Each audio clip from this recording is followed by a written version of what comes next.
Hey everybody, we are teaching Tilt Brush, and this time we're going to look at scale and proportion and how to draw things that look like they all fit together and are all about the right size. Scale is all about your overall size, and proportion is how big things are in relation to each other. So we're going to do some basic art tips looking at scale and proportion. Now, built into Tilt Brush, as you make things bigger and smaller, we actually have a little picture representing scale right there. So right now, when you start off, let me get back to normal size, it shows a person, meaning I'm at roughly human scale. As I bring my hands closer together, as I make the world smaller and myself bigger, I get to dinosaur size. As I pull apart, make the world smaller, make the world bigger, I shrink down to squirrel size. So I can go back to human size, our normal scale. If you know you want to draw something really big, you could, for example, start very small, get details, get bigger and expand, get bigger and expand, get bigger and expand, as well as vice versa. So scale is all about how big you want things to be in your finished product. If you want to feel like you're Godzilla-sized, then everything's at a very small scale. If you want to feel like you're standing in a garden and the flowers are 10 feet tall, then you're at a small scale. And even though it says human, by drawing big flowers, you're really going to start getting those sizes worked in very quickly. But proportion is all about how big things are in relation to each other. If I draw a person and his head is that big and his body is that big, it's not going to look very realistic. It's out of proportion. So we're going to look at some rules of thumb to help keep things in proportion as you draw them. Scale will come into it as you start drawing different things in different sizes. So if I start off drawing a person, and then I start drawing sailboats and cars and trains and giant airplanes, then we'll need to see how the scale is going to change. So I'm going to start with a person. And if you've never drawn a person before, there are ways of making him seem like he's a fairly realistic person and not a big, giant cartoon stick figure. When you're drawing a person, if we start with a head, a normal human figure is between 6 and 7 heads tall. So if I grab this head and I start duplicating, 1, 2, 3, 4, 5, 6, and I'll add one more at the bottom here. I'm going to turn these other ones blue. So here is the head, and now I'm going to go through and have about halfway is where the waist is, so shoulders, waist, legs, and feet. Got his arms here. Have him waving. Head. So you can see it's roughly in proportion. I can even now erase these heads, but you can see this rough proportion, and the guy still seems pretty natural. That's about the right size and shape.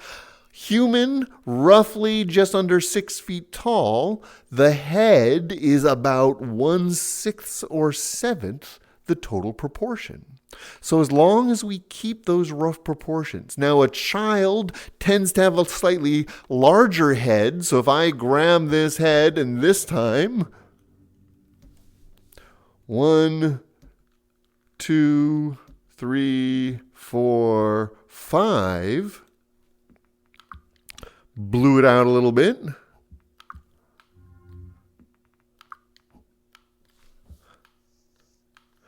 Now you can see the proportions because the head is larger in scale with the rest of the body. That's what helps bring in the childlike element as opposed to the larger proportions, more heads per body of an adult.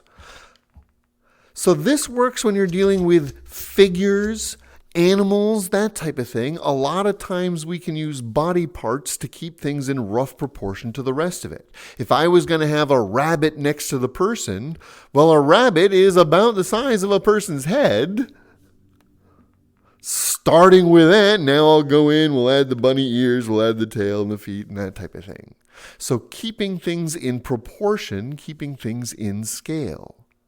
But now I'm going to scale up. So here's our person. If I want to use that sailboat, well, maybe it's a 30-foot sailboat. Okay. Well, let's grab the guy here. I'm going to group this up. 30-foot, 6-foot person, roughly 5. 1, 2, 3, 4, 5. Let's blue those guys just so we can draw over them. Whoops.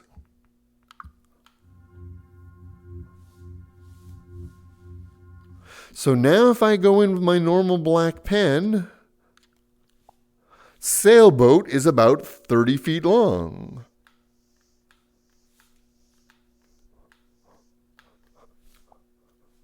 That sailboat is in about proportion to a person.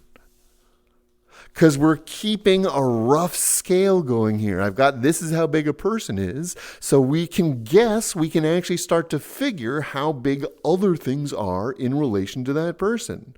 So using this same guy, now a car is about 2, 2.5 to 3, depending on the car. Come back here. 1, 2, 3. We'll make this a nice fancy car here, just so it's obvious what's being drawn and what's not. So a car, wheel, little high, just because you can see usually most cars aren't 6 feet high. So let's scale that back a little bit. Car in scale to our person. So once you've got an idea of the rough standard you're using, you can use that as a measurement tool to make sure your other components, other parts of your picture, relate to the same size, relate to the same proportions and scale. You can actually, with your straight edge, one of the settings allows you to add a ruler to your straight edge. So as I'm drawing with my straight edge, you can see how it adds numbers to my controller, so I can start to see how big I'm drawing things. You can barely see it, it's sort of backwards on my monitor here, and there we go. But these are the types of tools that help you keep rough size, rough proportion, so as you draw bigger and more elaborate paintings, you can be sure everything fits together as if they're made in the same world to work together on the same object. Even if I start changing their positions and bringing things forward and moving things back, we can still make sure everything still fits together in roughly the same sizes. This does take a lot of practice, a lot of playing with. It really depends on what your subject matter is as well. Things like sailboats and people, most people are already familiar with. But if I start doing fantasy drawings with dragons and things, it could be tough to tell the scale, the proportions, with things that we're not familiar with. So play around with it, try it, see if you can add familiar visual cues so as people experience your painting, they get an idea of the rough sizes you're trying to go for. Scale and proportion in Tilt Brush to make your pictures look the same size and make them look pretty good, all working together. We do these videos to help you learn these tools and hopefully get inspired to make some interesting images here. Let us know in the comments if you have questions or if you have things you want us to go into more detail on. We've been doing this for over a year now. We're going to keep on doing this for at least another year. YouTube.com/shamelessmayhem, Twitch TV/shamelessmayhem. Have fun with Tilt Brush, everybody, and we'll see you next time.